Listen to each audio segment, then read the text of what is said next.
At 52, Michael received a letter he never thought he'd see again. It was from the son he hadn't spoken to in over 20 years, and what it said made him question everything he believed he was right about. For a long time, Michael had convinced himself he did the right thing. A father had to be firm. A son had to listen. That's how the world worked, at least in his mind.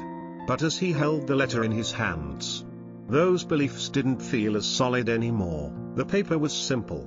No anger. No accusations. Just a few lines. And a name he hadn't said out loud in decades. Daniel. Michael sat down slowly, staring at the words as if they might disappear. Memories he had buried began to surface, voices raised. A door closing. Silence that stretched far longer than he ever expected.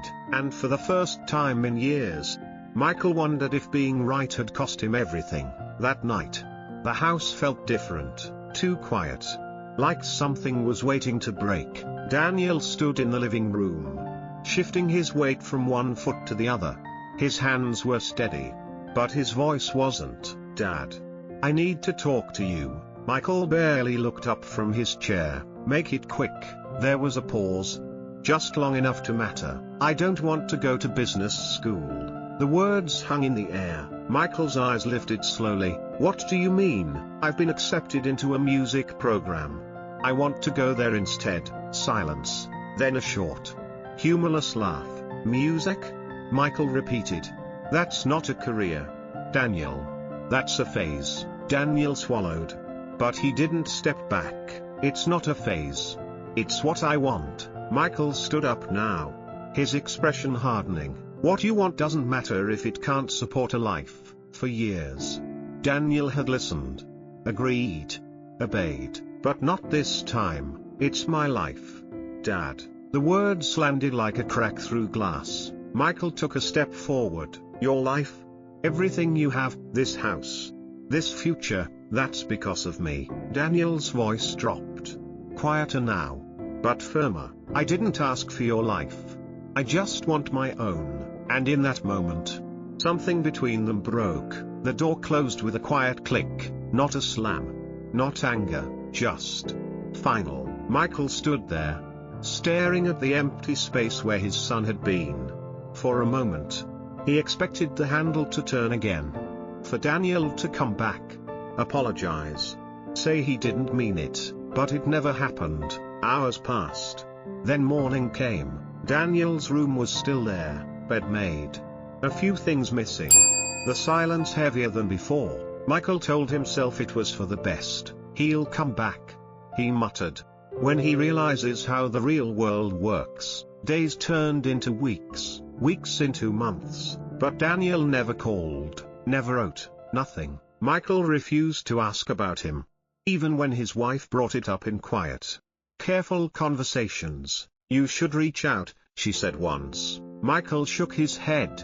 He made his choice. It became his answer to everything. Birthdays passed without celebration. Holidays felt smaller, quieter. An empty chair at the table became something they learned not to look at. Over time, the silence settled into the walls of the house, comfortable. In a way, easier than admitting what it really was, loss. But late at night, when the house was still, Michael would sometimes walk past Daniel's old room, pause at the door, and wonder if that one sentence had cost him more than he was willing to admit, because answering would mean admitting something he had spent years trying to bury. So Michael stayed quiet, and over time, that silence became his refuge. Life moved on. At least on the surface. Work, bills, routine, the same rhythm, day after day. But the house felt different now, quieter in a way that wasn't peaceful. His wife spoke less at dinner, laughed less, too. Sometimes, she would glance at the empty chair, then quickly look away, as if pretending it wasn't there could make it disappear. Michael noticed. He just never said anything. It was easier that way. Easier than reopening a wound he had convinced himself was already healed. But it wasn't. Not really. Because late at night, when sleep wouldn't come, Michael would find himself sitting alone in the living room, the TV on, volume low. Not really watching, just filling the silence, and sometimes, without meaning to, his mind would drift back to that night, to those words, "If you walk out that door, don't ever come back." He would replay it over and over, not the argument, not the anger, just that one sentence, sharper now than it had been then, and for the first time. It didn't sound like strength, it sounded like something else, something closer to regret. That question didn't leave him, it stayed. Quiet, persistent, like a voice he couldn't turn off, for days. Michael tried to ignore it. He told himself it didn't matter, that Daniel had made his choice, that life had simply gone the way it was supposed to, but the image of that video kept coming back. Daniel on that stage, not successful by Michael's standards, not powerful, not secure, but at peace, and that was something Michael couldn't explain, because for the first time in years, he started to notice something uncomfortable. He had everything he once believed mattered, the house, the savings, the stability, and yet, there were nights when the silence felt unbearable, when even sitting at his own table felt unfamiliar, like he had built a life that looked right, but didn't feel right anymore. One evening, he found the video again. This time, he didn't just watch Daniel, he listened, really listened, to the music, to the pauses between the notes, to the expression on his son's face, and something inside him shifted, not all at once, not dramatically, just enough to make him sit there, longer than before, and whisper, almost without realizing it,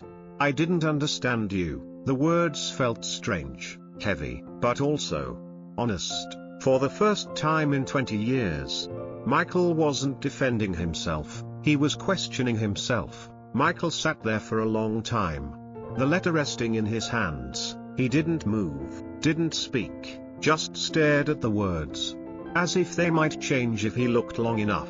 "Hi Dad," so simple, so familiar, and yet, it felt like something he didn't deserve to hear anymore. For years, he had imagined this moment, what he would say, how he would respond, how he would stay strong, but now that it was here, none of that mattered, because the truth was, he didn't know where to begin, apologize, explain, or pretend those 20 years hadn't happened at all. His chest tightened, not from the diagnosis, but from something deeper, regret. Finally catching up, he thought about all the times he could have reached out, birthdays he ignored, holidays he let pass, moments that would never come back, and now, the one person he had pushed away, was the one reaching back, not with anger, not with blame, but with a simple question. "Do you want to see me?" Michael closed his eyes. For so long, he had held on to being right, held on to pride, like it was the only thing he had left, but sitting there, with that letter in his hands, it didn't feel like strength anymore, it felt like distance, and for the first time, Michael understood something clearly. If he didn't answer now, he might never get another chance. Daniel didn't respond right away, he just sat there, looking at his father, not angry, not relieved, just taking it in, as if he had waited years to hear those words. And now that they were finally here, he didn't quite know what to do with them. Michael felt it, the weight of everything unsaid pressing into the space between them. "I thought I was doing the right thing," he continued, his voice quieter now. "I thought, if I pushed you hard enough, you'd be safe, successful." He let out a breath. "But I never asked what you wanted." Daniel looked down at his hands. "I tried to tell you," he said softly. "I know." Another pause, not uncomfortable this time, just real. Michael swallowed. "I watched your video," he admitted, "the one online." Daniel glanced up, surprised. "You did?" Michael nodded. "You looked happy." There was something fragile in the way he said it, like he was still trying to understand. "I am," Daniel said. "I'm not where you wanted me to be.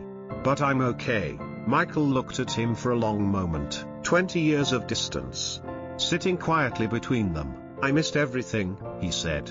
Daniel didn't argue, didn't reassure him. He just said, Yeah.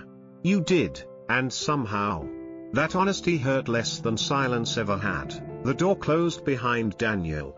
Softer this time, not final, just temporary. Michael stood there for a moment, listening to the quiet, but it didn't feel the same anymore. Something in the room had shifted, not fixed, not healed, but opened. That night, he didn't turn on the TV, didn't try to fill the silence. He sat at the table, the letter still nearby, and let the moment settle. For the first time in years, he wasn't replaying the past to justify it, he was remembering it.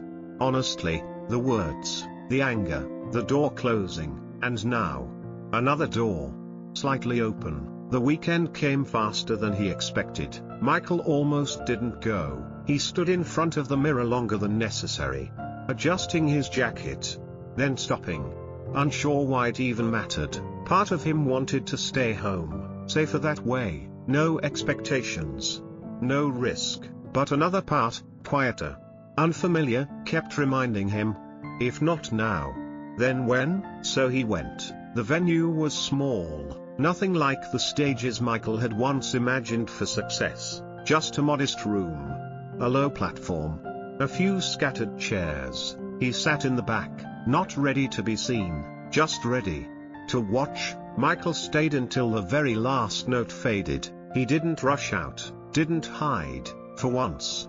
He let himself be there, just a father, watching his son. When Daniel looked up and saw him in the crowd, there was a pause, small, almost unnoticeable, but real, and this time, Michael didn't look away. He nodded. Not perfect, not everything fixed, but a beginning, because sometimes, life doesn't give you back what you lost, it just gives you a chance to do better with what's left, and sometimes, that's enough. If this story meant something to you, don't forget to subscribe to Life Lesson Story, for more real, heartfelt stories that stay with you long after they end.